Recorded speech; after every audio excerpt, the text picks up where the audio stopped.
Hi, my name is Matt with Camera Ambassador, and this week I am bringing you the DJI Osmo. This was a fun camera to work with, mostly because I got to get out and run around with this thing and try to test it out as much as I could. One of the first tests you're going to be seeing this week is the ISO test. Now, very quickly to break this down, I saw the ISO start really going crazy, all the noise levels going crazy at around 32 and 1600. Now, that means for me personally, I would not go above 800 on this camera if I'm using it for something that actually matters to me. So if you want to be able to shoot in low light situations, this is not your camera. Now, the camera does boast a 2.8 f-stop, but what am I really getting with that f-stop? Am I getting something that is a lot of light hitting a very quality sensor, or a lot of light that's hitting a sensor that is trying to fit into this tiny little thing and save as much as possible space and weight as possible? It's more the latter. So the sensor on this camera is not the best, but the overall reality is that in 4K at 24 frames per second, shooting in D-Log picture style, you get a pretty nice image if you have enough light. But that's always going to be the fight. Is it, do I have enough light, and how do I get more light to be able to get on my subject so I don't have all this noise going on in the background? So if you're doing a daytime type documentary or a short in the day, this might be a great camera for you. Obviously, for video bloggers and things like that, this would also be another great tool. One of the things I really liked about it was it had a ton of selections in the DJI app for me to go through and pick all of my picture profiles. And with that, you can really customize this camera to kind of do whatever you want. If you don't want to do any post-production color grading, you can not worry about that with this camera and just set it on vivid and shoot away, and you're going to get some very nice colors coming out. It's not going to look as nice as shooting in D-Log and having the ability to go through and actually pinpoint exactly what you want your color to look like, but it can get you by. Now, another thing that I came across with this camera was the Z-axis. Now, if you haven't seen the Z-axis, it looks like this. It's right here. And this just mounts in place of the gimbal, and then your gimbal and camera go right up on top.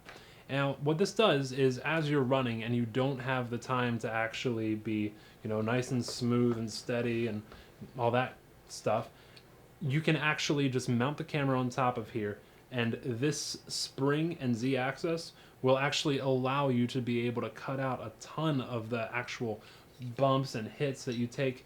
Because what you got to remember with this camera is that, yes, while we do have the ability to be able to correct for going Dutch and for going down and for going to the side, one of the things we don't have the ability to really control to the extent we would like is our body. So when we're running with this thing, if my elbow's going like this, if my shoulder, if I'm breathing as I'm running and I'm trying to keep up with somebody, it's going to be difficult to be able to make sure that this thing isn't bouncing around, right? So that's where the Z-axis comes in. Now, I didn't post a video test on this, except for right here, I'll show you some images from it. But the reason that I didn't want to post a video about this was because I couldn't compare without the Z-axis and with the Z-axis well enough to be able to say, okay, this is the measurement and this is the data that's coming out of here that's going to show us, what this thing is doing. You can see in this footage that, it does help, but there's no way to actually say, hey, I'm going to complete a test where I measure this one versus that one without some machinery and being able to repeat the same test over and over again. Now you might notice that the footage in the Z does look a little bit quicker, and I'm actually moving a bit faster. And that's true, I am. I was actually running as fast as I could through the halls and outside, and coming up the stairs and going down the stairs, taking them 2 or 3 at a time. And I really wanted to see, when I push this thing, what's it gonna do? I had a pretty good idea that I wasn't going to post a video from this, but I still wanted to be able to see for myself how this was actually going to turn out, and I'm glad I had an opportunity to be able to show you as well. Now, the app, the DJI app.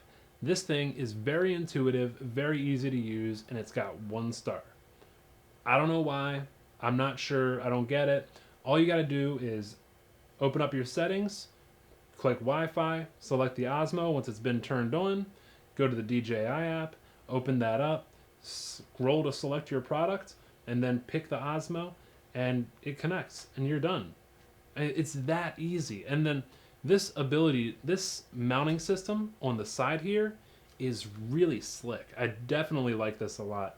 Being able to mount my phone here very easily, I mean, it doesn't get much more simple than this.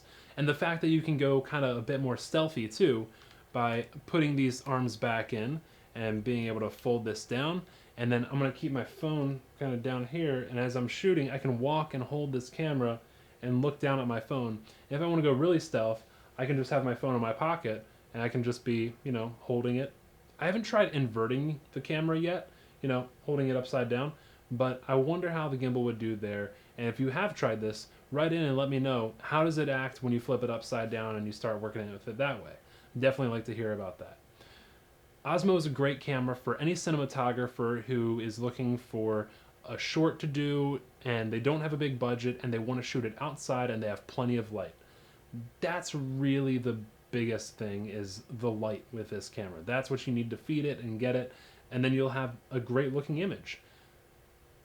But if you're not going to have enough light, the image is going to fall apart and you might lose your audience by the distraction of the different articles that are going on within your film.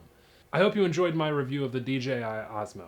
If you have any questions or concerns with this camera and purchasing it, and should I not, write in the comments below and I'll hit you back and we'll talk about this and we'll figure it out. Is this camera right for you? Is it right for your project? Because that's really what it comes down to. Not is the camera right for you personally, but is it right for the project you're going into? Because you're going to do different types and different styles of shooting. And if you're doing family home videos and you don't really care that much about the way the video looks, if it's noisy, if it's not, or whatever, probably a no-brainer, great camera for you, just go for it. But if you want to go ahead and make a narrative, you might have some concerns as far as the way you're going to paint your image on the screen using your camera, the DJI Osmo, to make your narrative. It's going to be a little bit more tricky. So that being said, think about it, rent it out, give it a shot, see if you like it or not. If you do, great, use it. If you don't, oh well. There's plenty of other cameras out there in the world. This just fits a very specific niche. Thanks a lot for watching. My name is Matt Williams, and I'm with Camera Ambassador. See ya!